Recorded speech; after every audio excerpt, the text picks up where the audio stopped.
நம்ம எல்லாரும் கர்த்தருடைய வார்த்தை செல்வோம். ஏசாயா தீர்க்கதரிசியின் புஸ்தகம் 27வது அதிகாரத்தை எடுத்துக்கொள்வோம். ஏசாயா 27 2வது வசனத்திலிருந்து 6வது வசனம் வரைக்கும் வாசிக்கிறேன். ஏசாயா 27 6 2வது வசனம். அக்காலத்திலே நல்ல திராட்சரசத்தை தரும் திராட்சை தோட்டம் உண்டாயிருக்கும், அதை குறித்து பாடுங்கள். கர்த்தராகிய நான் அதை காப்பாற்றி அடிக்கடி அதற்கு தண்ணீர் பாய்ச்சி ஒருவரும் சேதப்படுத்தாதபடிக்கு அதை இரவும் பகலும் காத்துக்கொள்வேன். உக்கிரம் என்னிடத்தில் இல்லை, முட்செடியும் நெருஞ்செடியும் எனக்கு விரோதமாக யுத்தத்தில் கொண்டு வருகிறவன் யார்? நான் அவைகள் மேல் வந்து அவைகளை ஏகமாய் கொழித்து விடுவேன்.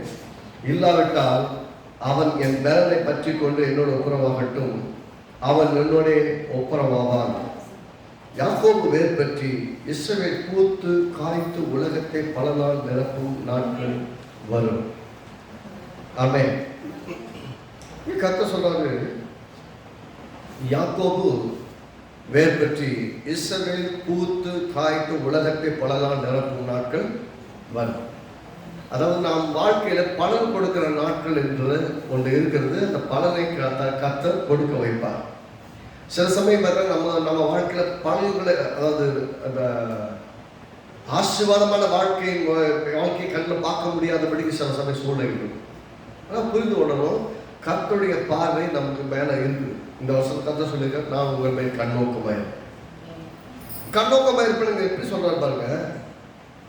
3வது வசனத்துல ஏசாயா 27:3 கர்த்தராகிய நான் அதை காப்பாற்றி அடிக்கடி அதற்கு தண்ணீர் பாய்ச்சி ஒருவரும் அதை சேதப்படுத்தாதபடி அதை இரவும் பகலும் காத்துக்கொள்ளும்.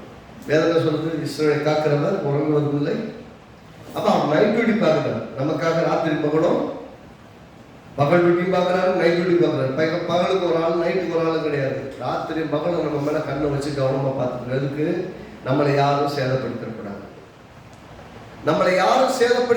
நம்மளை கவனமா பார்ப்பாருங்க. சொல்றாரு, அக்காலத்திலே ஒரு நல்ல திராட்சை தரும் திராட்சை தோட்டம் உண்டாயிருக்கும், அதை குறித்து பாடுங்க. நல்ல ஒரு தோட்டம் இருக்கு, அந்த தோட்டம் ரொம்ப கழி வரும். சொல்லுங்க, என் வீடு அந்த நல்ல தோட்டம். ஆமென்.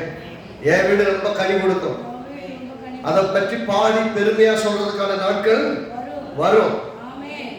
அதை விசுவாசிக்க ஆரம்பிக்கணும். ஏதோ தோட்டத்தை பத்தி பேசுறாரு, நம்மளை பத்தி பேசுறாரு. அக்காலத்திலே நல்ல திராட்சை ரசத்தை தரக்கூடியனா பலன் கொடுக்கக்கூடிய நிறைய திராட்சை பழத்தை பறிச்சாதான் ஆலையில போட்டு நசுக்கி அது திராட்சை ரசமாக மாற்ற முடியும். அப்படின்னா பலன் இல்லைன்னா நல்ல திராட்சை ரசம். இயேசு முதல்ல செய்த அற்புதம் திராட்சை ரசத்தை தான் ஆரம்பிச்சார். நான் சொல்றேன், உங்களுக்கு வாழ்க்கையில செய்யற விஷயம் எப்படி இருக்குன்னா, நல்ல திராட்சை ரசம் உண்டாகும் அடிக்கு வேலைகளை செஞ்சு அங்க இருந்து உங்க வாழ்க்கையில ஆரம்பிப்பேன். பலனே கிடைக்கல அப்படின்னு மனசு கணக்கு உங்க மனசு வேதனைப்பட்டிருக்கும். கர்த்தர் பலன் கொடுக்க வைக்கிறது. பலனே இல்லாத இடத்துல பலன்களை கொண்டு வருவார். சொல்றாரு, இந்த வருஷத்துல நான் உண்மை கண்ணோக்கமா இருக்கு. எதுக்கு? உன்னை பழுக வைக்க, உன்னை பெருக வைக்க. அப்ப இந்த வருஷத்துல நாம பழுகுவதும் பெருகுவதும் கர்த்தருக்கு ரொம்ப கவனமா இருக்கிறாரு. கர்த்தர் கவனமா இருக்கிறாரு, நாம கவனமா இருக்கிறோமா? அவர் ரெடி. அவர் நம்மளை பார்த்துட்டு இருக்கிறாரு. எப்ப கொஞ்சம் கோஆபரேட் பண்ணுங்கப்பா, நான் உங்க வாழ்க்கையில கொஞ்சம் வேலை செய்யணும். ஏன்னா இந்த வருஷம் உங்களுக்கு வாக்கு பண்ணிக்கிறத நடத்தணும். இந்த வருஷம் வாக்கு இந்த வருஷத்தோட முடிய விஷயம் கிடையாது. Let me focus on that one word. ஒரு வார்த்தை ஓஹோன்னு வாழ வச்சோம். ஒரு கர்த்தரிடத்துல வரக்கூடிய ஒரு வார்த்தை, ஒரு வசனம். நான் கர்த்தர் சொல்றாங்க, உண்மையில் கண்ணோக்கமா இருக்கிறேன்னு சொல்லிட்டாருன்னா, கடவுள் கண்ண நம்ம கடவுள் கண்ணு நம்மளை பார்க்கறதே பெரிய விஷயம்.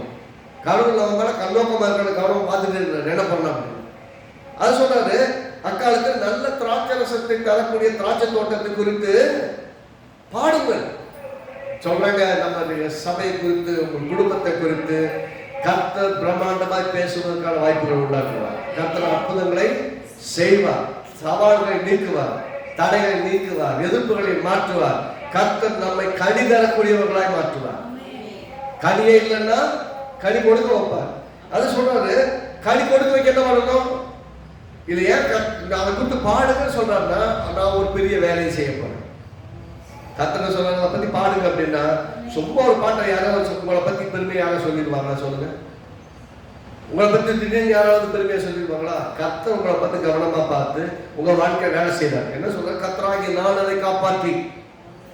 நான் சொல்றேன், உங்க பிள்ளைகளை, உங்கள் பொருளாதாரத்தை, உங்கள் வாழ்க்கையை, உங்கள் குடும்பத்தை சிதையாதபடிக்கு, அழியாதபடிக்கு கர்த்தர் பத்திரமா காப்பாற்றுவார். கர்த்தராகிய நான் அதை காப்பாற்றி அடிக்கடி அதற்கு தண்ணீர் பாய்ச்சி. எப்ப தண்ணி வேணுமோ ஏற்ற காலத்துல மழைய பெய்யப்பட சொன்னாரா?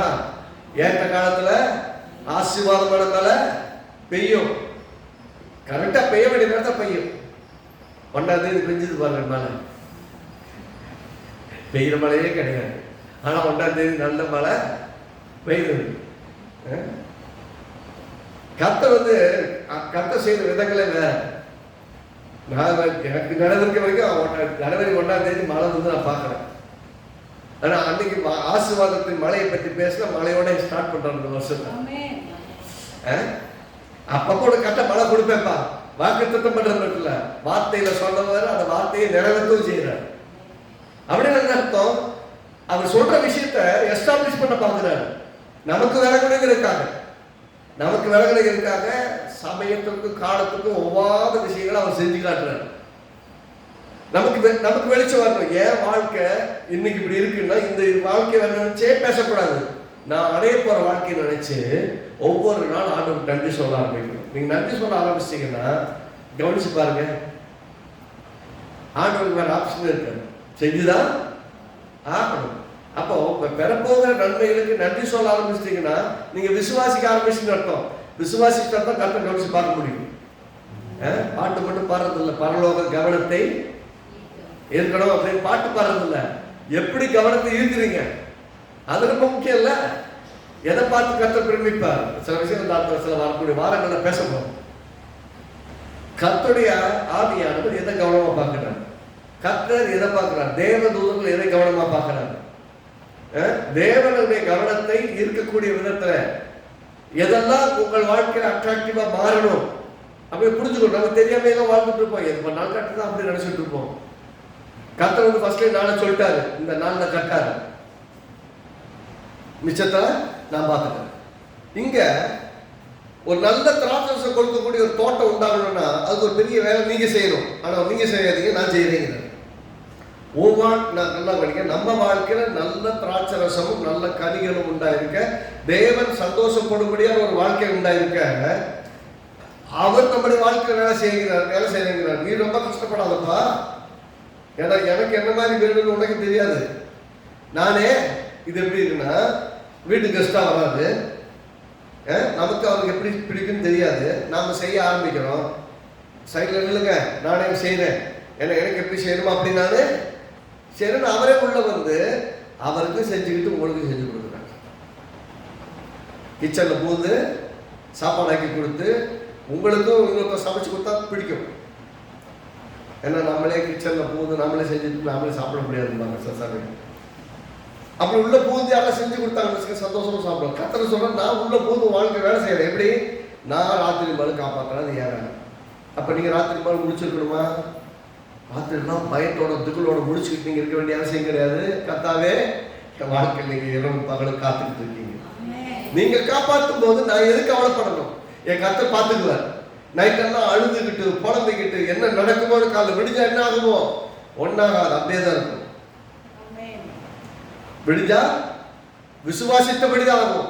விடிஞ்சா என்ன ஆகும்ல கிடையாது, விசுவாசித்தபடியே ஆகும். கர்த்தர் சொன்னாரு, கர்த்தராகிய நான் அதை காப்பாற்றி அடிக்கடி அதுக்கு தண்ணி பாய்ச்சி. எப்ப தண்ணி பாய்ச்சணும்? கண்ட நேரத்துல கிடையாது, கரெக்டா பாய்ச்சுவாரு. எப்ப காசு கிடைக்கணுமோ அப்ப காசு வரும், எப்ப சமாதானம் வேணுமோ அப்ப சமாதானம் வரும், எப்ப சுகம் வேணுமோ அப்ப சுகம் வரும், எப்ப பலம் வேணுமோ பலம் வரும், எப்ப ஞானம் வேணுமோ அப்ப ஞானம் வரும், எப்ப கிருபை வேணுமோ அப்ப கிருபை. அடிக்கடி அதுக்கு தண்ணி பாய்ச்சி, எப்போ உரத்தை போடணுமோ அப்போ உரத்தை போட்டு, எப்போ களை எடுக்கணுமோ அப்போ களை எடுத்து, நம்ம வாழ்க்கை எதெல்லாம் நீக்கணுமோ அதெல்லாம் கரெக்டாக நீக்கி எல்லா வேலையும் பக்காவாக செய்வேன். செஞ்சுட்டு அதை ஒருவரும் சேதப்படுத்தாதபடிக்கு, அதாவது திராட்சை செடி நட்டாச்சு, அதை காப்பாற்றவும் செஞ்சாச்சு, தண்ணியும் பாய்ச்சியாச்சு. அதை ஒருவன் சேதப்படுத்தாதபடிக்கு இரவு பகல் காத்துக்கொள்ளுறான். அவன் பண்ண வேலையெல்லாம் யாராவது நிறுத்தக்கூடாது. ஒருத்தர் இருக்காங்க, எப்பெல்லாம் வாய்ப்பு கிடைக்கும், யாருக்கு பின்னாடி போய் நின்று உங்களை யாரை வச்சு உங்கள் மனசை கஷ்டப்படுத்தணும், யாரை வச்சு உங்கள் இருதயத்தை உடைக்கணும், அவனுக்கு நல்லா தெரியும். அவன் செய்கிற வேலையை அவன் செய்வான். ஆனால் அவனுக்கு தெரியும், இந்த கல் மேலே எந்த கல் மோதினாலும் அந்த கல் நொறுங்கி போயிடும். அஸ்திவார கிறிஸ்துக்குள்ள இருந்தா மோதிர கல் எவ்வளவு பெருசுன்னு அவசியம் இல்லை. நம்ம உறுதியா இருப்போம். நமக்கு வாழ்க்கையில் வரக்கூடிய சவால்கள், சவாலுக்கே சவால் விடுறாங்க. சொல்லுங்க, சவாலுக்கே. ஆமா, சவால் வரும். ஆனா சவாலுக்கு சவால் விட்டு எதிர்நீச்சல் அடிச்சு ஜெயிச்சு நிற்கிறாங்க. ஏன்னா கர்த்தர் நம்ம கூட இருக்காருங்க.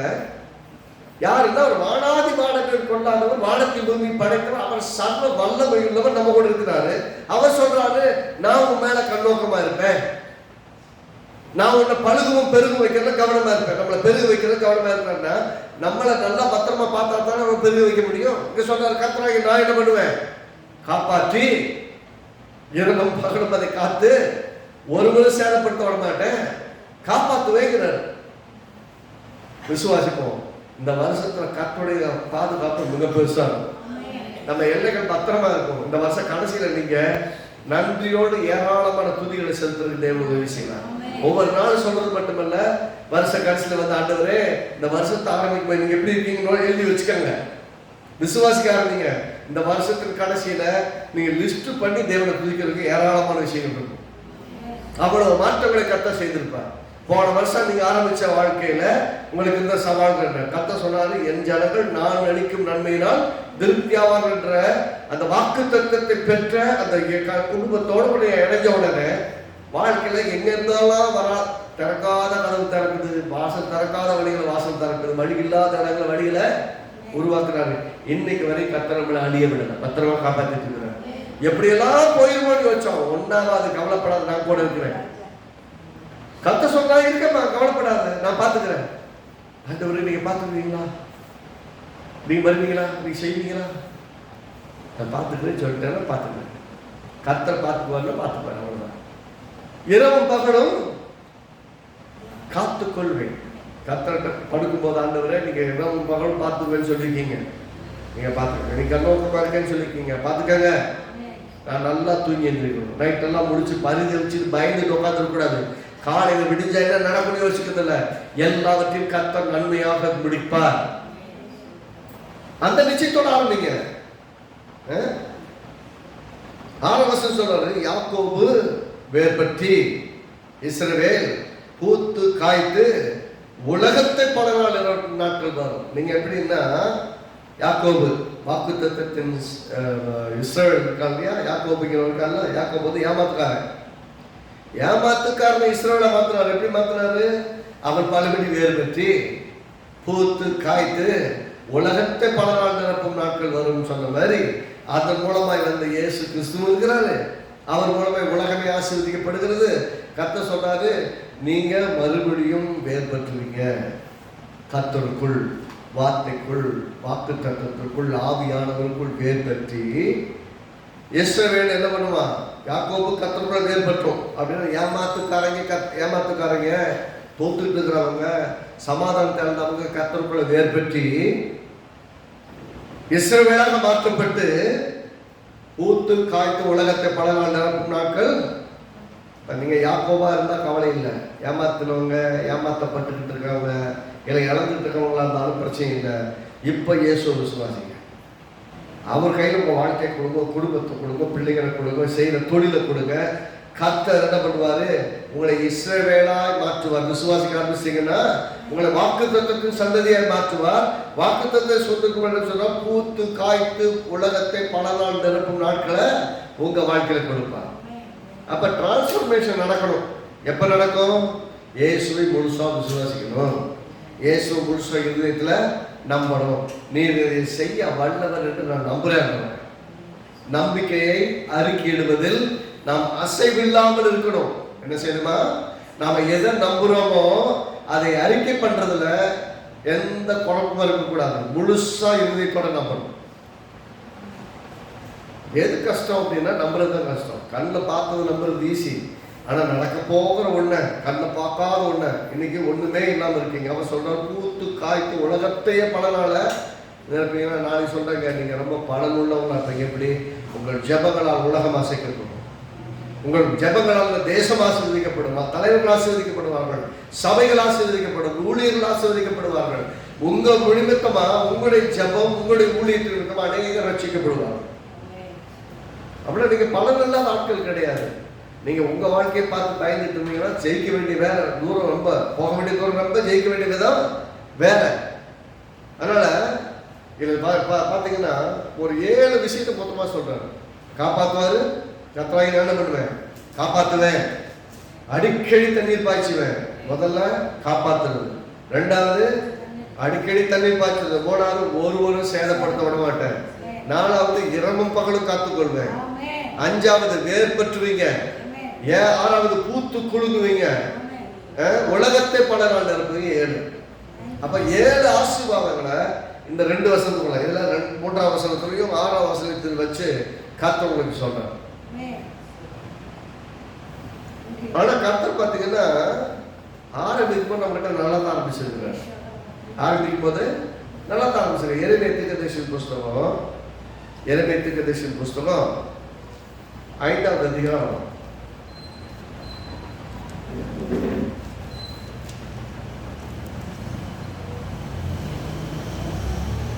எரேமியா தீர்க்கதரிசி புஸ்தகம் 5வது அதிகாரம். எரேமியா தீர்க்கதரிசி புஸ்தகம் 5வது அதிகாரம்.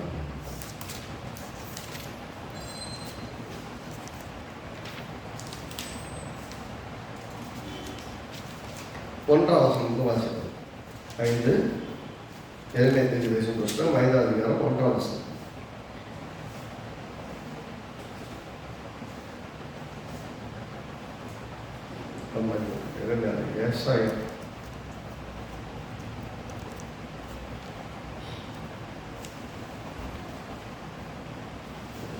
ஏசாயா தீர்க்கதரிசி புஸ்தகம் 5ல் எப்படி சொல்றாரு பாருங்க. 1ஆம் வசனம். ஏசாயா 5:1. அப்பொழுது நான் என் நேசரிடத்தில் அவருடைய திராட்சை தோட்டத்தை குறித்து என் நேசருக்கேற்ற ஒரு பாட்டை பாடுவேன். என் நேசருக்கு மகா செழிப்பான மேட்டிலே ஒரு திராட்சை தோட்டம் உண்டு. அவர் அதை வேலி அடைத்து அதோட கற்களை எல்லாம் பொறுக்கி அதில் நற்குலை திராட்சை செடிகளை நட்டு அதன் நடுவில் ஒரு கோபுரத்தை கட்டி அதன் ஆலை உண்டு பண்ணி அது நல்ல திராட்சை பழங்களை தரும் என்று காத்திருந்தார். அதுவோ சொல்லுங்க, கசப்பான பழத்தை தந்தது. அவசரம் பாருங்க என்ன சொல்றாரு. நான் என் திராட்சை தோட்டத்துக்காக செய்யாத எந்த வேலையை அதற்கு நீ செய்யலாம். மனசு கஷ்டமா, இப்ப என் பிள்ளைகளுக்கு நான் என்னதான் செய்ய போறேன்னு தெரியலையே, என் வீட்டுக்காரருக்கு என்னதான் செய்ய போறேன்னு தெரியல, மனைவிக்கு நான் என்னதான் செய்ய போறேன், என்ன செஞ்சுதான் அவங்க மாத்துறது தெரியலையே அப்படின்னு புலப்படுற நிலைமைக்கு நம்ம இருக்கோம்னு வச்சுக்காங்க. சொல்றாரு, என் நேசருக்காக ஒரு திராட்சை தோட்டத்தை குறித்து ஒரு பாட்டை பாடுவேன். என் நேசருக்கு மகா செழிப்பான வேண்டியில ஒரு திராட்சை தோட்டம் இருந்ததுதான். ஆனால் இடம் எப்படிப்பட்ட இடம்? செழிப்பான இடம். விளையாத இடம் கிடையாது. விளையிற இடத்துல, செழித்திருக்கிற இடத்துல ஒரு தோட்டம் இருக்கு. பார்த்தீங்க எப்படின்னா சுற்றி நல்ல வயல் இருக்கு. ஒரு தோட்டம் மட்டும் தரிசு நிலம் மாதிரி இருக்கு. எப்படி இருக்கு பாருங்க. சுற்றி இருக்கிற எல்லா செடியிலையும், சுற்றி இருக்கிற எல்லாத்துலையும் நல்லா ஸ்வீட்டா திராட்சை பழம் கிடைக்குது. ஒன்றுல மட்டும் கசப்பா கடைசி எப்படி இருக்கும். இது யாருக்கு? என் நேசருக்கு. என் நேசர் யாரு? என் ஆண்டவராகிய இயேசு. என் இயேசுவுக்காக ஒரு திராட்சை தோட்டத்தை நான் நாட்டுறேங்கிறேன். தோட்டத்தை பத்தி பேசுறேன். ஆனா பார்க்கும்போது பார்த்தீங்கன்னா நான் அதை என்ன பண்ணாரா, நான் அதை வெளியிட்டு அதில் உள்ள கற்களை பொறுக்கி அதில் நற்குல திராட்சை செடிகளை நட்டு அதன் நடுவில் ஒரு கோபுரத்தை கட்டி அதன் ஆடையை உண்டு பண்ணி எல்லாத்தையும் ரெடி பண்ணிட்டாரு. அதில் பழத்தை பிடுங்கி அதை திராட்சசமாக்கி டேஸ்ட் பண்ணிடணும் ரெடி ஆயிட்டாரு. கர்த்தர் எல்லாத்தையும் ஆர்கனைஸ் பண்ணிட்டாரு. அது நல்ல திராட்சை பழங்களை தரும் என்று காத்திருந்தேன். அதுவும் கசப்பான பழங்களை தருது. அப்படின்னா கர்த்தர் வேண்டி எல்லாத்தையும் செஞ்சுட்டு கற்களை பொறுக்கிட்டாரு, எல்லாம் பண்ணிட்டாரு, ராத்திரி மேல காப்பாத்துறாரு. அழகா இந்த பாட்டை, இந்த தோட்டத்தை பற்றி ஒரு பாட்டு பாடணும்னு ஆசையா இருக்கிறாரு. இந்த தோட்டத்தை பற்றி பிரம்மாண்டமா பேசப்படும் நினைக்கிறாரு. ஆனா புடுங்கி பார்த்தா கசப்பாங்க. சில வெள்ளரிக்காய் பார்த்தீங்களா, வெள்ளரிக்காய்னு விற்பாங்க. சில சமயம் போய் வாங்கினீங்கன்னா ஒரு சில சமயம் அது கசப்பா இருக்கும். வெள்ளரிக்காய் நார்மலாக தண்ணி சுவையோடு இருக்கக்கூடியது இருக்கும், சில கசப்பான சுவையோடு இருக்கும். கசப்பான சுவை இருக்கிறத சாப்பிடவே பிடிக்காது. நல்ல நீர்ச்சத்து தான். எப்படிங்க எல்லாமே நல்ல நல்ல வெள்ளரிக்காயத்தான் இருக்கும், இது எப்படி கசப்பா இருக்குது அப்படின்னு கேட்டா, கசப்போடு கூட எவனும் விதைக்கல, கசப்பு தண்ணி அதில் சேர்ந்துருச்சு. அப்படின்னா அந்த விதைக்கும் போது யாரும் கசப்பான ஒரு விதையை விதைச்சு வளைக்க வைக்கணும்னு யோசிக்க மாட்டாங்க. அதுக்கு பாவக்காய் சொல்லுங்க, பாவக்காய் கசப்பாவே சாப்பிடுங்கிறதுக்காக பாவக்காய் விதைப்பாங்க, அது வேற விஷயம். என்னைக்காவது கசப்பே இல்லாத பாவக்காய் சாப்பிட்டுருக்கீங்களா நீங்க? பாவக்காயாலே கசப்பு இருக்கும், தன்மை அது. திராட்சை பழம் தான் சுவையா இருக்கணும், அதாவது அதனுடைய தன்மை. ஆனா சுவைக்கு அந்த தன்மைக்கு நேர் எதிராக ஒன்று நடக்குது. நீங்க உங்க வாழ்க்கையில் கொடுக்க வேண்டிய ஸ்வீட் அண்ட் அந்த அரோமா இருக்கிற உங்க வாழ்க்கையில் வர வேண்டிய அந்த இனிமை மாறி கசப்பு நிறைந்திருக்கிறது. பாருங்க, நவோமி ரூத்துடைய வாழ்க்கையில பற்றி, ரூத்துடைய சரித்திரத்தை நவோமி குறித்து சொல்லும்போது, நான் இருந்து வீட்டில இருந்து பஞ்ச கொலைக்கு போனப்போ கணவன் 2 பசங்களோட போறாங்க. திரும்பி வரும்போது அங்கே போய் 3 பேர் இறந்துட்டாங்க, 3 ஆண்கள் இறந்துட்டாங்க, மருமக பிள்ளைங்க தான். ஒரு பொண்ணு போயிட்டா, ஒரு பொண்ணு ரூத்து மட்டும் பற்றிட்டு வர்றான். இங்கே வந்தோடனே எல்லாரும் நவோமி வந்துட்டான்னு சொன்னாங்க. நவோமின்னு கூப்பிடாதீங்க, மாறான்னு கூப்பிடுங்க. என்ன கூப்பிடுமா? மாறான்னு கூப்பிடுங்க. மாறான்னு ஏன் கூப்பிடணும்? என் வாழ்க்கை கசந்து இருக்குது. ஏன் கசந்து இருக்குது? 3 பாம்பளை பசங்களை இழந்துட்டேன். 3 ஆம்பளைங்க என் வீட்டில் இல்லை, 3 ஆம்பளைங்க நான் இழந்திருக்கிறேன்.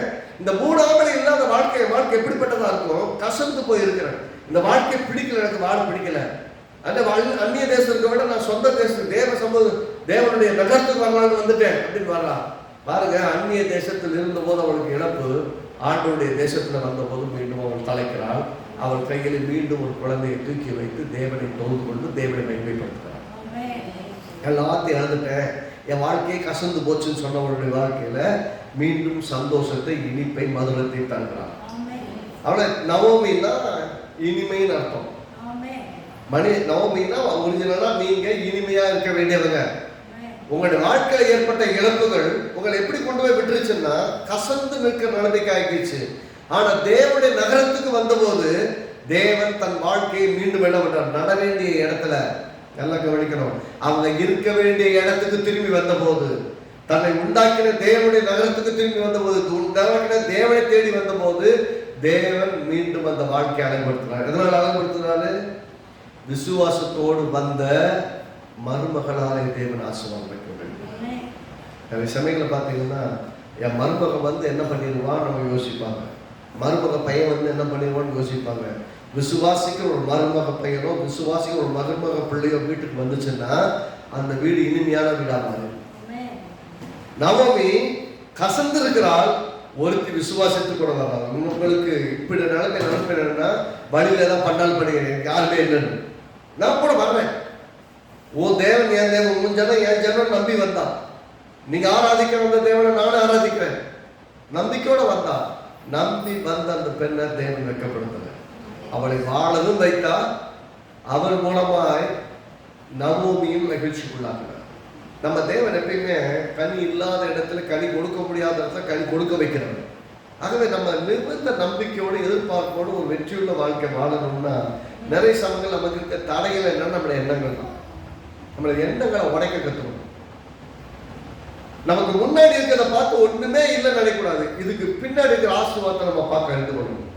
நான் கர்த்தரை நம்பி இருக்கேன், என் வாழ்க்கை கஷ்டத்துலையும் வேதனையும் வருத்துக்க முடியாது, என் வாழ்க்கை செழித்து நல்லா தான் முடியும். என் வாழ்க்கை இன்னைக்கு கசந்து இருக்கலாம், நீங்க ஒருவேளை இன்னைக்கு மன வேதனையோட கசந்து மற்றவங்க மேல கசப்போடு கூட இருக்கிற நிலைமை கூட இருக்கலாம். ஆனால் நான் சொல்றேன், அந்த கசப்பு இருக்கிற வரைக்கும் கத்திரமை ஆசீர்வதிக்க முடியாது.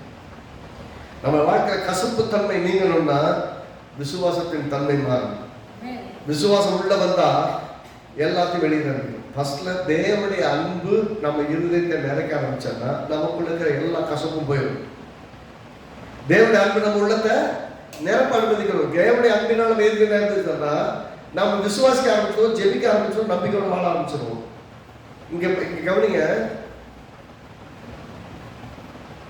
கர்த்தருடைய தோட்டத்தை பற்றி சொல்றது, அவர் அந்த தோட்டத்தை என்ன பண்ணாரோ வேலி அடைத்தார். 2ஆம் வசனம் சொல்றாரு, ஏசாயா 5:2, அவர் அதை வேலி அடைத்து அதோட கற்களை பொறுக்கி அதை நல்ல திராட்சை செடி நட்டு அதன் நடுவில் கோபுரத்தையும் கட்டி அதை நாளையும் உண்டு பண்ணிட்டார். அது நல்ல திராட்சை பழத்தை தரும் என்று காத்திருந்தால் அது ஒரு கசப்பான பழத்தை தந்தது. 4ஆம் வசனம், நான் என் திராட்சை தோட்டத்துக்காக செய்யாத எந்த வேலையை, கல்ல பொருளையா, எப்படி கேள்வி கேட்கிறார். நான் என்ன, என் ஜனங்களுக்கு நான் என்னதான் செய்யணும்? வாக்குத்தத்தம் கொடுக்கலையா? சிறுவையில உயிரை கொடுக்கலையா? அந்த வாக்குத்தத்தம் உனக்கு சொந்தம் சொல்றதுக்கு கூட இல்லையா? நான் ஆவியான நினைப்பு இல்லையா? எல்லாம் உனக்கு கொடுத்துருக்கேன். கொடுத்ததுக்கு உனக்கு என்ன பிரச்சனை? நீ பணம் கொடுக்க முடியாம உன்னை தடுக்கிற சக்தி என்ன? உன்னை பணம் கொடுக்க விடாதபடிக்கு தடுத்துக்கிட்டு இருக்கிற சக்தி என்னன்னு கேட்கிறார். ஏன்டா என் திராட்சை தோட்டத்துக்கு நான் என்னப்பா செய்யணும்? நம்முடைய வாழ்க்கையில நன்மைகள் தாமதம் என்பது நமக்கு தேவனுக்கு உள்ள உறவை துண்டிச்சிருக்கிறாங்க. மற்றவங்க மேல வெறுப்பு, கோபம், உருவறுப்பு, வாக்குவாதங்கள், மனவேதனை நமக்குள்ள பெருக விட்டுறக்கூடாது. அது நம்ம சுகத்தை, நல்வாழ்வை, எதிர்காலத்தை திருடிடும். கர்த்தர் சொல்றாரு, இது இந்த வசனத்தை மனசை வச்சுக்க. கர்த்தர், நான் என் திராட்சை தோட்டத்துக்கு செய்யாத எந்த வேலையை அதற்கு நீ நான் செய்யலாம். அது நல்ல திராட்சை பழங்களை தரும் என்று நான் காத்திருக்க, அது கசப்பான பழங்களை தந்ததில்லை. இங்க பாத்தீங்கன்னா ஜூஸ் கடையில போனீங்கன்னா அது எவ்வளவு கசப்பா இருந்தாலும் சொல்லி, கசப்பான பழமா இருந்தாலும் குடிப்பான பழமா இருந்தாலும் உங்களுக்கு கொடுக்குற ஜூஸ் மட்டும் டேஸ்டா இருக்கும். பார்த்துருக்கீங்களா? மாங்காயை வெட்டி போட்டு கூட, மாம்பழமா இருக்காது, மாங்காயை வெட்டி போட்டு கூட புளிப்பு இல்லாம சுவையா கொடுப்போம். எப்படி கொடுப்பாங்க? அது தேவையான சர்க்கரை ஆட் பண்ணிடுவாங்க. அதுல இயற்கையா வர்றதுக்கு பதிலாக செயற்கை கொஞ்சம் சேர்த்துவாங்க. எப்பயுமே நீங்க பழ ஜூஸ் தான் சாப்பிட்றீங்க, ஹெல்த்தின்னு நினைக்கிறீங்க, அதில் சேர்க்கப்படுற சர்க்கரை இருக்குல்ல, அது வந்து இயற்கையாக உள்ளது கிடையாது. அது உங்களுக்கு சுகாதாரம் கேடு, உங்களுக்கு சுகத்தை திருடியது. அப்போ நான் டெய்லி நான் ஃப்ரெஷ் ஜூஸ் தாங்க குடிக்கிறேன். ஃப்ரெஷ்ஷாக பழத்தை வெட்டி சாப்பிடலாம், ஃப்ரெஷ்ஷாக பழத்தை வெட்டி சாப்பிடலாம். ஆனால் ஃப்ரெஷ்ஷாக ஜூஸ் போட்டு சாப்பிட்றீங்கன்னா அது கூட நீங்கள் சர்க்கரை சேர்க்காத வரைக்கும் இயற்கையான ஒரு பழத்தை சாப்பிடுறீங்க. அப்படித்தான் நமக்குள்ள இயற்கையாகவே தேவன் நினைவை வைத்திருக்கிறார். நமக்குள்ள கசப்பு அதிகமாச்சுன்னா, புளிப்பு அதிகமாச்சுன்னா வெளியிலிருந்து சில காரியங்களை சேர்க்க ஆரம்பிச்சிடும். அது நம்முடைய வாழ்க்கைக்கு நல்லது கிடையாது, நம்ம உடம்புக்கு நல்லது கிடையாது. மற்றவங்கள ஆறுதல் தேடி எனக்கு ஆறுதல் சொல்லுங்க, எனக்கு உதவி செய்யுங்க, எனக்கு இதை பண்ணுங்கன்னு கேட்டீங்கன்னா கர்த்தர் இருக்கிறாரு. நீங்க உங்களை கர்த்தர் சொல்றாரு, உங்களை என்ன பண்ணிக்கிறான்னா, நான் என் நல்ல திராட்சை பழங்களை தரும் என்று காத்திருக்கேன். அப்படின்னா நல்ல திராட்சை ரசத்தை தான் தரும்னு எதிர்பார்த்து நல்ல திராட்சை செடி தான் நட்டிருக்கிறார். அப்ப கசப்பான கடிக்கு காரணம் என்ன? நடுவுல நஞ்சு கலந்துருச்சு, கசப்பு கலந்துச்சு. எதனால கலந்துச்சு? மனசு புரியல, உள்ளம் புரியல, எண்ணங்கள் புரியல, தடுமாற்றங்கள். இதனால என்ன ஆகுது? தேவையில்லாத சமாதான கேடுகள் நடக்குது. நிறைய சமயங்கள் நடக்கிறது தான். கர்த்தர் நம்மளை நலமாக வச்சிருக்கிறாரு. நம்ம என்னதான் சொல்லுது நம்ம நல்லா இல்லை, நம்ம சூழ்நிலை தான் சொல்லுது நம்ம நீங்க நல்லா இல்லை, நம்ம சூழ்நிலையெல்லாம் சொல்லுது நீ நல்லாவே ஆக முடியாது. கர்த்தருடைய வார்த்தை சொல்லுது நான் உன்னை நல்லா தான் வச்சிருக்கேன், உன்னை பாதுகாத்து தான் இருக்கேன், உங்களை கவனமாக தான் இருக்கிறேன். பாருங்க, யாருமே கண்ணோக்கி பார்க்காத இந்த உலகத்தை கர்த்தர் நம்மளை கவனமா பார்த்துட்டு இருக்கிறோம்னா, ஒரு தேவனே பார்த்துட்டு இருக்காரு, நம்மளை கைவிட்டுருவாரா? நான் கல்லை பொறுக்கிட்டேன், தண்ணி பாய்ச்சிட்டேன், பாருங்க இதையும் சேர்த்துக்கோங்க. அதில் சொல்ல காப்பாத்தினேன், அடிக்கடி தண்ணி பாய்ச்சினேன், ஒருவர் சேதப்படுத்த விடலை, இரவு மகள் காத்துக்கொண்டேன், வேர் பச்சுனீங்க, பூத்து காய்த்து உலகத்தை பல நாள் நிரப்பும் காலம் வரும்னு சொல்றாரு. வெயிட் பண்ணிட்டு இருக்கிறாரு. உங்ககிட்ட இருந்து கனிகள் வரும் என்று காத்துட்டு இருக்கிறாரு. ஆனா இங்க அதே தோட்டத்தை குறித்து 5ஆம் அதிகாரம் ஏசாயா 5 சொல்றாரு, அவர் அதை வேலி அடித்து என் நேசருக்கு மகா செழிப்பான மேட்டில ஒரு திராட்சை தோட்டம். நல்லா படிக்கணும். அந்த தேவனுக்கு மகா செழிப்பான மேட்டிலே ஒரு தோட்டம். அநேக ஆத்துமாக்களுக்கு மத்தியில் நீங்களும் இருக்கீங்க, அநேக குடும்பங்கள் மத்தியில் நீங்கள் இருக்கீங்க, அநேக சபைகள் மத்தியில் நீங்களும் இருக்கீங்க. அநேக தொழில்கள் மத்தியில் நீங்களும் தொழில் செய்வீங்க, அநேக வேலை செய்ய மத்தியில் நீங்களும், அதாவது நீங்க ஒன் அமர்ந்த பிளஸட் பீப்புள், மற்றவங்க மத்தியில் நீங்களும் இருக்கீங்க. ஆனா எல்லாருக்கும் ஒரே மாதிரி தான் பண்றாரு, ஒரே மாதிரி தான் தண்ணி பாய்ச்சுறாரு, ஒரே மாதிரி தான் வேலை அடிக்கிறாரு, ஒரே மாதிரி தான் செய்யறாரு. வர வேண்டிய ரிசல்ட் மட்டும் தப்பா சொல்லுவாங்க. நான் எல்லாம் கரெக்டாக தாங்க பண்ணேன், ஆனால் தப்பா கணக்கு மட்டும் தப்பா வருது. எல்லாத்தையும் கரெக்டாக தாங்க கெமிக்கல் மிக்ஸ் பண்ணேன், ரிசல்ட் மட்டும் தப்பா வருது. எவங்க எல்லாம் அதை தான் போடுறாங்க, எல்லாம் கரெக்டாக வருது. காலைல பார்த்தீங்கன்னா அந்த கனெக்ஷன் போடுறதுக்கு நான் பார்க்குறேன், எல்லாம் கரெக்டாக இருக்குது, பேட்ச் பேட்சா வரும். காலைல ரொம்ப நேரம் லேட் ஆகிடுச்சு, நம்ம நேரத்துக்கு தெரியுது. அதே கனெக்ஷன் தான் போன வாரம் போட்ட அதே கனெக்ஷன் தான் இந்த வாரமும். ஆனால் அந்த கனெக்ஷன் தான் தேவையில்லாமல் டிஸ்ட்ராக்ஷன். என் நேரத்துக்கு திக்கணும் ஏட்டா, கொஞ்சம் வந்தோம், கொஞ்சம் நேரம் ஜாம் பண்ணிட்டு வந்து முன்னாடியே வந்துட்டு ரெடி ஆகிட்டு வந்து ரெண்டு கொஞ்சம் ஜாம் பண்ணிட்டு ஸ்டார்ட் பண்ணால் அதில் விடுறது இல்லை. அங்கே வந்து என்ன நடந்தது அதை கொஞ்சம் கசப்பாக கலந்து விட்டு நம்ம மனசை வேதனைப்படுத்திட்டா என்ன ஆயிடுவோம், நம்ம டென்ஷன் ஆயிடுவோம். நம்மளை கர்த்தர் உபயோகப்படுத்த முடியாது, கர்த்தர் நம்ம கூட பேச முடியாது. இப்படி எல்லாம் நடக்கும். அப்போ நான் என்ன பார்க்கணும், போன திரும்ப பழகிட்டு கிட்டத்தட்ட பார்த்தீங்கன்னா ஒரு 10 வருடம் வேலை பார்த்துருக்கேன். காலையில் வந்துட்டு 10 வருடம் வேலை பார்க்குறதுனா பெரிய பெரிய வேலை, அது கரெக்டாக செட் ஆகி வரணும். திரும்ப வந்து பண்ணப்போ ஒரே டாக்டர் பண்ணணும்னு சரியாயிடுச்சு. வேலை கவனிங்க, அவ்வளோ நேரம் 10 வருடம் பண்ணி சரியாம இருந்தது. அது எதுக்கு, நம்மளுக்கு டென்ஷன் ஆகுது, அடிச்சு பிடிச்சி ஓடி போய் பணம் கிளம்பிட்டு வர வேண்டியது போயிடுச்சு, ரைட்டா? ஆனால் அதே நேரத்தில் இங்கே வந்ததுக்கப்புறம் திரும்ப இன்னொரு கனெக்ஷன், வேற நம்பரை போட்டு கனெக்ஷன் பண்ணா கேட்ட வைக்கலாம். அப்போ பிரச்சனை வேற இல்லை, சிஸ்டம்ல பிரச்சனை கிடையாது.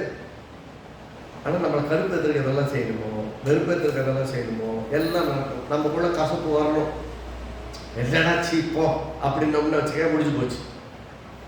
நான் ஒரே வார்த்தை ஜாப் பண்ணிட்டு வந்தேன், அதெல்லாம் சூப்பராக போனாண்டவரை ஏசு நான் நேற்று ஜாப் பண்ணிட்டோம், எல்லாம் கரெக்டாக வேலை செய்யணும், ஆசீர்வாதம் அப்படி பாருடா, நீ ஜாப் பண்ண நடக்க பத்தியா, என்ன கத்திரம் ஓடுறது இந்த என்ன செய்யறாரு பாரு, நல்லா இருந்தது பாரு, வந்து ஒரு வாரம் தான் யூஸ் பண்ணி அதுக்குள்ள இப்படிதான் இருக்கு அப்படின்னு நம்மளுடைய மனசில் ஒருத்தர் பேசுறான்.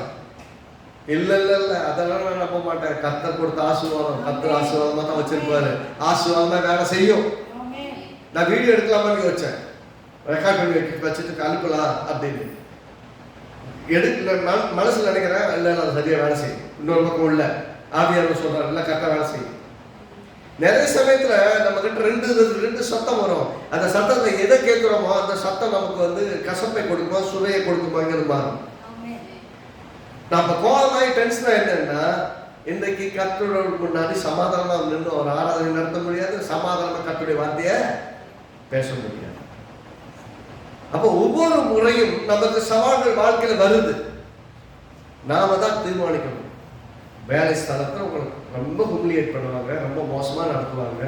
நீங்கள் வாழ்ற குடும்பத்தில் நீங்கள் யூஸே கிடையாதுப்பாங்க, உயிர் போக வேலை செய்வீங்க, உங்களால் ஒத்த யூஸு கிடையாது, நீ இருக்கிறதே வேஸ்ட்டு, நீ இல்லாமல் இருந்தால் நல்லா இருக்கும்பாங்க, இல்லாமல் இருந்தால் வீடு எப்படி இருக்குன்னு தெரியும், ரைட்டுங்களா? அப்படிலாம் பேசுவாங்க. உங்கள் மனசை வந்து கஷ்டப்படுத்தணும், நல்லா புரிந்து கொள்ளணும். அப்படிப்பட்ட காரியங்கள் நடக்கும்போது பின்னாடி ஒருத்தர் வேலை செய்யறான்னு மட்டும் புரிந்து கொள்ளணும். நம்ம இறுதியும் தோழாமலும் பயப்படாமலும் தைரியமாய் நம்பிக்கையோட கர்த்தருக்காக காத்திருக்கணும்.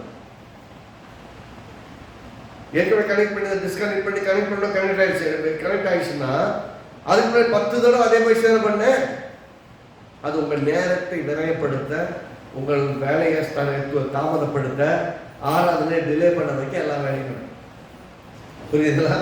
வாழ்க்கை அப்படிதான் நடக்கும். கர்த்தர் வந்து நம்ம ஒரு ரிசல்ட் எதிர்பார்க்கிறேன்.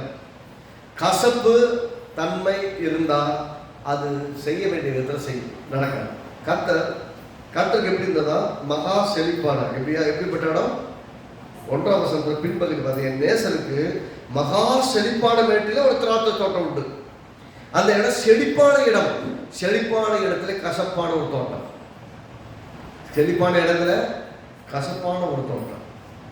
அந்த கசப்பான தோட்டத்தை இது கசப்பான பல வரும் எழுதாக்கல, அதில் ஆலையை கட்டிட்டாரு, தோட்டத்தை குடம் ரெடி பண்ணிட்டாரு, அதில் வந்து த்ரஷிங் மெஷினை ரெடி பண்ணிட்டாரு, எல்லாம் பண்ணிட்டாரு. அப்படின்னு அர்த்தம் ரிசல்ட் நல்லா வரும். வச்சவருக்கு தெரியும் ரிசல்ட் கரெக்டாக வரணும், விதைச்சவருக்கு தெரியும் ரிசல்ட் கரெக்டாக வரணும். நம்பிக்கையோடு காத்து கழிங்க. நடுவில் விட்டு அவ்வளோ போகுதான், நான் நல்லா தானே நட்டேன், எப்படி நடக்குது? நிறைய சமயங்கள்ல நம்முடைய இருதயங்கள் ஏற்படக்கூடிய பாதிப்புகள், எண்ணங்களின் ஓட்டங்கள், இந்த தேர்தல் அது சொல்ற கத்தர் வெளிப்படுத்த, நான் என் திராட்சை தோட்டத்துக்காக செய்யாத எந்த வேலையும் அதற்கு இனி செய்யலாம், அது நல்ல திராட்சை பழங்களை தரும் என்று காத்திருக்க, அது கசப்பான பழங்களை தந்ததன. அப்படி கான்சிக்வன்சஸை பற்றி பேசுகிறாரு. பலன் கொடுக்கறோம்னா ரிவார்டு எப்படி கொண்டு, நமக்கு அதை பற்றி மேட்டர் கிடையாது. ஏன்னா நமக்காக சிலுவையிலே காடியை, கசப்பான காடியை வாங்கின ஆண்டவராக இயேசு இருக்கிறார். நமக்கு பதிலாக அந்த கசப்பு அவரே எடுத்துக்கிட்டு தாகமாக இருக்கிறார். எதுக்கு? நீங்கள் எல்லாம் பலனை கொடுக்கணும், சுவையான கனிகளை கொடுக்கணும், உங்கள் வாழ்க்கை ரொம்ப ஸ்வீட்டாக இருக்கணும். எப்படி சொல்லுங்க? என் வாழ்க்கை ஸ்வீட்டாக இருக்கணும்னு அவர் கசப்பை ஏற்றுக்கொண்டார். நம்ம வாழ்க்கையில் இருக்க கசப்பெல்லாம் அவர் அப்சர்வ் பண்ணிட்டாரு, சட் பண்ணி எடுத்துட்டாரு. ஆனால் நமக்குள்ள அப்பப்போ கசப்புகள் விதைக்கப்படுது. நம்ம மக்கள், ஜனங்கள், வார்த்தைகள், சூழ்நிலைகள், நம்முடைய தேவைகள், பொருளாதாரங்கள், நம்முடைய சுகவீனங்கள், பலவீனங்கள், நம்ம கசப்பொண்ண வரைக்கும் என்ன வாழ்றது? பார்த்தா செத்தே போட நல்லா இருக்கும் அப்படின்னு நம்ம வாய் பேசுறதுனா கசப்பை பேசுகிறது. நம்ம வாய் மதுரமாக இருக்கணும், ஸ்வீட் அண்ட. உங்கள் வாய் வார்த்தைகள் மருந்து மாதிரி இருக்கணும். அது மற்றவங்களை காயப்படுத்துற மாதிரி இருக்கக்கூடாது அப்படின்னு கருத்து சொன்னாங்க. பாருங்க, இன்னைக்கு தியானிப்போம். அடுத்த வார்த்தை தொடரும், பார்த்து வார்த்தை திரும்ப தொடரும். நிறைய விஷயங்கள் பேச வேண்டியது. நல்லா கவனிங்க. கர்த்தர் முதல்ல 7 விதமான காரியங்களை ஏசாயா 27 2ஆம் வசனத்திலிருந்து 6ஆம் வசனம் வரைக்கும் சொன்னாரு. 7 விதமான காரியங்களை நான் செஞ்சிருக்கேங்கிறேன். திரும்ப இதுல 5ஆம் அதிகாரத்துல, ஏசாயா 5ஆம் அதிகாரத்துல 2ஆம் வசனம் வேலி அடைத்திருக்கிறார். அதில் வேலி அடைத்த பற்றி பேசல. இல்லை, வேலி அடைத்திருக்கிறார் உண்டு. அதில் உள்ள கற்களை எல்லாம் பொறுக்கி இருக்கிறார்.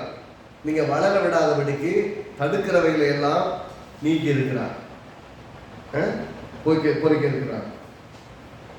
நற்குல திராட்சை செடியை நட்டுருக்கிறார். என்னவா? நல்ல குளம் அப்படின்னா high grade, high quality, first grade திராட்சை செடியை நட்டுருக்கிறார். இப்படி காபூல் திராட்சை செடியை, திராட்சை நட்ட மாதிரி காபூல்லேருந்து இம்போர்ட் பண்ண விதைய நட்டு வச்சிருக்கிறார். அங்கே வாங்கின பழம் ஸ்வீட்டாக இருந்தது, விதை ஸ்வீட்டாக தான் இருக்கும். விதையை நட்டால் ஸ்வீட்டாக தான் பழம் தரும். சாப்பிடும்போது நல்லா இருக்குது அப்படின்னு ஒரு மாம்பழம் வாங்குறீங்க, சாப்பிட்டு பாருங்க, ரொம்ப ஸ்வீட்டாக இருக்குது. விதையை எடுத்து கொட்டை எடுத்துட்டு வர்றீங்க, கொட்டை எடுத்து நட்டால் இப்படி என்ன வரும்? அதே ஸ்வீட்டுக்குரிய மரம் மாத்திரம் வரும். அது பழக்கம் வந்துச்சுன்னா அதே ஸ்வீட்டான பழத்தான வரும். அது கசப்பாக எப்படி இருக்கும் உங்களுக்கு? வச்ச விதை நல்லா ஸ்வீட்டாக தானே இருந்தது, நான் நல்லா சாப்பிட்டு பார்த்து ரொம்ப டேஸ்டாக இருக்குன்னா நட்டேன். இதனால இடத்தையும் அழைச்சி பெருசாக மரமாக போச்சு. இப்போ பார்த்தீங்கன்னா கசப்பான பழமாக இருக்குது, புளிப்பு வாயில் வைக்க முடியலன்னா நீங்கள் எப்படி இருக்கும்? ரொம்ப ஓவர் புளிப்பாக தான் இருக்குது, பழமே ஆகலை அப்படின்னு எப்படி இருக்கும்? அதான் நான் சாப்பிட்டது தப்பா, இல்லை விதைச்ச விதை தப்பா, இல்லை தண்ணி பிரச்சனையா, இல்லை மண்ணு பிரச்சனையா? இப்படி யோசிப்போம்ல, 1000 விஷயம் யோசிப்போம்ல. அந்த மாதிரி தான் ஏன் நினைக்க செய்ய வேலை எந்த வேலைதான் இருக்கு? வேலி அடிச்சிட்டேன், கல்லை பொறிக்க, நீங்கள் வளராமல் இருக்கிறதுக்கான காரணமாக இருக்கிற முடக்கடிக்கு போடுறபடிக்கு கல்லுகள் எல்லாம் சிரமம் பார்த்தா கல்லெல்லாம் மேலே வச்சு விட்டாங்கன்னா வளர்ந்துட்டு உள்ளே போய் வளர்ந்துட்டு உள்ளே சொல்லணும். கரெக்டாக நேராக வளர்ந்து கொடியில் படம். கர்த்தர் சொன்னாரு, நீ வளர்றதுக்கு தடையா இருக்கிறதெல்லாம் நீக்கிட்டேன், கோபுரத்தை வர கட்டிட்டேன், ஆளையும் கட்டிட்டேன், பழம் வரும் வெயிட் பண்ணிட்டு இருக்கேன். சூப்பரா ஸ்வீட்டா ஜூஸ் சாப்பிடலாம் வெயிட் பண்ணிட்டு இருக்கேன். வரதெல்லாம் பார்த்தீங்கன்னா கசப்பா இருக்கு. கசப்பான பழத்தை தூக்கி எங்க போய் ஜூஸை போடுறது? நார்மலா இருந்தாலும் கொஞ்சம் நார்மல் சக்கரை போட்டு கூட ஜூஸ் ஆக்கிடலாம். கசப்பா இருந்தா இன்னும் நிறைய சக்கரை ஆட் பண்ணணும். நம்ம வாழ்க்கையில நிறைய ஸ்வீட் அண்ட் வெளியிலேருந்து ஆட் பண்றது இல்லை, நாமளாகவே கனியில சுவை உள்ளவர்களா இருக்கணும். நம்ம வாழ்க்கையில் வரக்கூடிய கனிகள் மற்றவங்களுக்கு ஆசீர்வாதமா இருக்கணும். சொல்லும் போது சொல்ற என் திராட்சை தோட்டத்துக்கு செய்யாத எந்த வேலையை சொல்லுங்க. இந்த ரெண்டையும் சேர்த்துக்கிறாங்க. நல்ல ஹை கிரேடு நாட்டுட்டாரு, காப்பாத்துறாரு, வேலி தண்ணி பாய்ச்சுறாரு, சேதப்படுத்தாதபடி காப்பாத்திட்டாரு, ராத்திரி போல காத்து கொண்டாரு. வேர் பெட்டு போச்சு, வேலி அடைத்தாரு. பூத்து காய்த்து உலகத்தை படம் நிரப்பணும் காத்துட்டு இருந்தாரு. ரைட்டுங்களா? பூத்து காய்த்து உலகத்தை நிரப்பணும்னு சொல்லிட்டு காத்துட்டு இருக்கிறாரு. பூத்து காய்த்த கூட விட்டுருங்க. 7 வேலை, இந்த 2 சேர்த்து 7 வேலை செஞ்சிருக்கிறாரு. 2 ரிசல்ட் காத்துக்கிறார். பூத்து காய்த்து உலகத்தை பலனால நிரப்பணும் காத்துட்டு இருக்கிறாரு. இப்ப அவர் கேட்கிற கேள்வி, உனக்கு செய்யாத எந்த வேலையை செய்ய அது நல்ல திராட்சை பழத்தை தரும் என்று நான் காத்திருக்கேன், அது கசப்பான பழங்களை தருவது என்ன? என்ன கசப்பு? கசப்புக்கு காரணம் என்ன? ரிசல்ட் நல்லா வரணும்னா ஏன் வரல? விசுவாசம் இல்லாவிட்டால் நமக்கு வர வேண்டிய ரிசல்ட் சரியா வரலாம். விசுவாசத்தினாலே உலகங்கள் தேவனுடைய வார்த்தையினால் உண்டான விசுவாசிகள். ஒவ்வொரு நாள் நம்முடைய வாழ்க்கையை பார்த்து இந்த வாழ்க்கை அழகா இருக்கும், இந்த வாழ்க்கை ஆசீர்வாதமா இருக்கும். அதுக்கு பதிலாக நீங்க எந்த வாழ்க்கை உருப்படாது, என் பிள்ளைங்க உருப்பட மாட்டாங்க, என் கணவர் உருப்பட மாட்டாரு, என் வேலை உருப்படாது, என் வாழ்க்கை நல்லா இருக்காது, எனக்கு ஒரே பெரிய கஷ்டம், ஒரே வேதனை, ஒரே முடியலை, பலவீனமா இருக்கு, இப்படியே வாயிலே பேசிட்டே இருந்தோம்னா ரிசல்ட் எப்படிங்க வரும்? எதை விசுவாசிங்களோ அதை பேசுறீங்க.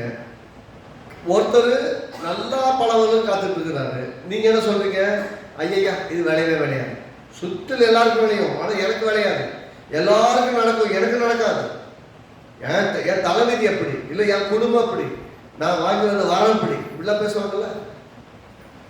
இப்படியே பேசிட்டு இருந்தா இப்ப கஷ்டம் வரும். அப்புறம் நீங்க யார்கிட்ட சொல்ல முடியாது, ஏன் என் வாழ்க்கை இப்படி நடக்குதுன்னா, ஏம்மா நீ தானேம்மா சொன்ன.